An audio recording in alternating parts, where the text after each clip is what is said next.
Friends good morning welcome to my channel schoolies blog and shorts. आज के होच्छे रथयात्रा, ताई सबाइके जानाई रथयात्रा अनेक अनेक शुभेच्छा और भालोबासा। आज आमादेर बाड़ीते होच्छे नारायण पुजो। तो तोमरा सबाई जानो आमार बाड़ीटा एकटु नतुन करे एकटा तैरी करा हयेछे आर कि एकटु सबकिছু एकटु मेरामत करा हयेछे। तो ताई जोन्नो आजके बाड़ीते पुजो आछे, नारायण पुजो।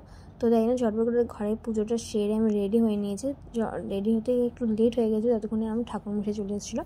तो झटपट करे आबार बाड़ी चले गेलाम, देखि ठाकुरमशाई चले एसेछेन और मा और आमार मेजोमशाई मिले समस्त किछु जोगाड़ करेছে। आमार मा भोरबेलाय उठेছিল, 4:30টার সময় উঠেছে, তারপর সবকিছু যোগাযাতি তারপর করেছেন। পুজোর সময়টা খুব একটা লেট ছিল না, 8:30টার মধ্যে ঠাকুর হয়ে গিয়েছিল। তো পুজোটা ভালোভাবে হয়েছে, আমার কিন্তু ইচ্ছে ছিল এটা এইভাবে হবে নারায়ণ পুজোটা হয়ে হচ্ছে যে। তো তারপরে যে আরতি শুরু হয়ে গেল, পুজো হতে হতে আরতি শুরু হয়ে গেলে তাড়াতাড়ি পুজোটা মোটামুটি হয়ে গেছিলো। তো আরতির পরে যে যজ্ঞ শুরু হয়েছিল, তো আমার জানো তো আমি যখন প্রথম রথ টেনেছিলাম 1-1.5 বছর বয়সে, তখন আমার বাবা আমাকে পিতলের জগন্নাথের এই যে মূর্তি আর তার সাথে লোহার রথ কিনে দিয়েছিল। অনেক বছরই চালিয়েছে, তো যেহেতু এখন বড় হয়ে গেছে তো সেভাবে আর রথ নিয়ে বেরোনো হয় না। তো যাই হোক পুজোটা শেষ হয়ে গেল। তো বাবা হচ্ছে ওই হোমকুণ্ডটার মধ্যে যে কি দিতে হবে এটা জানি না, ওই পান কড়াইটা বাবা দিয়ে দিল।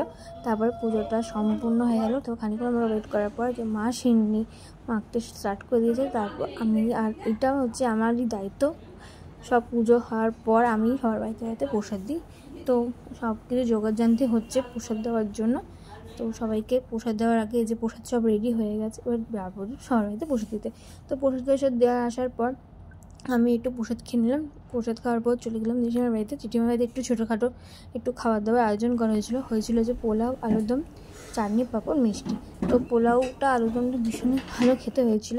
তো একটু রান্নার জন্য, তো সেই পিসি সত্যি খুব ভালো, খুব তাড়াতাড়ি করেও অন্তত রান্নাটা করে দিয়েছিল, মানে 1-1.5 ঘন্টার মধ্যে রান্না পুরো একদম কমপ্লিট হয়ে গেছে। এবার যে আমি আর আমার ছেলেমেয়ের নিয়ে খেয়ে দিয়ে একটু লম্বা একটা ঘুম দিয়েছিলাম, কেননা অনেক ভোরবেলা উঠেছিলাম, একদম ইচ্ছে করছিল না, খুব ক্লান্ত হয়ে গেছিলাম। তো তাতেই চটপট করে খেয়ে আমরা ঘুমিয়ে পড়েছিলাম। তারপরে বিকেল সন্ধ্যেবেলার ঠিক 6টার দিকে এই বড় রথটা বেরিয়েছিল, তো তখন আমরা দেখতে গেছিলাম। তো দেখো যে অনেক কত লোক, এই রথটার জন্য অনেক ভিড়ও হয়, রথটা যখন বেরোয়।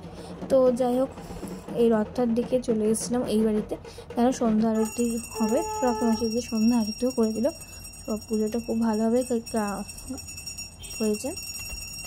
তোমরাও জানো এই ব্লগটা তোমাদের কেমন লেগেছে। ব্লগটা ভালো লাগলে লাইক কমেন্ট সাবস্ক্রাইব করে দিও, আর চ্যানেলের পাশে থাকো। নতুন অনেক ভিডিও তোমার সাথে আমি শেয়ার করবো। ততক্ষণ সবাই ভালো থেকো, সুস্থ থেকো, বাই বাই।